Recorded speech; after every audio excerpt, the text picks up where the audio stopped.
If you look at science and the work that scientists do, they are constantly pushed to come up with new ideas, new theories.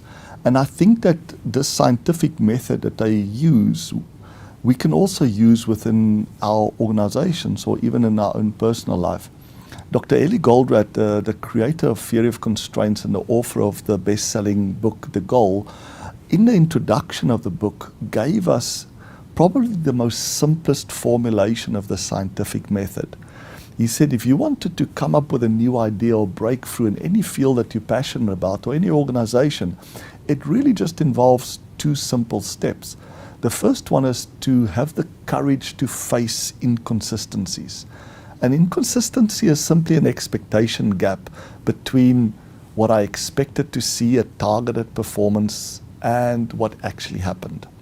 And then the second step is to have the courage to face and challenge basic assumptions.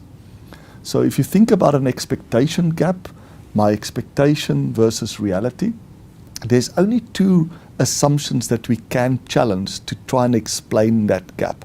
The first one is the assumptions on which my expectation was based. Maybe what my expectation was too high.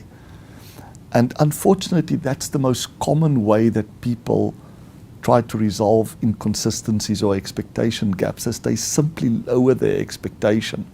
They completely ignore the other way of closing the gap, which is to challenge the assumptions on which our actions was based, to realize those expectations. What did we do or did not do that can explain that gap? So when we think about applying this to our personal life, inconsistencies create sort of dark clouds that hang over us. You know, we have an expectation about a relationship that was going to work out, and then if it didn't, you know, I thought I met my soulmate and then it turns out she wasn't. It hangs over us like a dark cloud. When we're in business, you know, we set a target for the next year and then we don't achieve that target. When we don't achieve it, there's an expectation gap and it hangs over us like dark clouds. So one way of coming up with great ideas is to capitalize on these dark clouds, not try to bury them, but to actually face them and say, what is this dark cloud? What is the problem or the expectation gap or inconsistency that's now hanging over my head?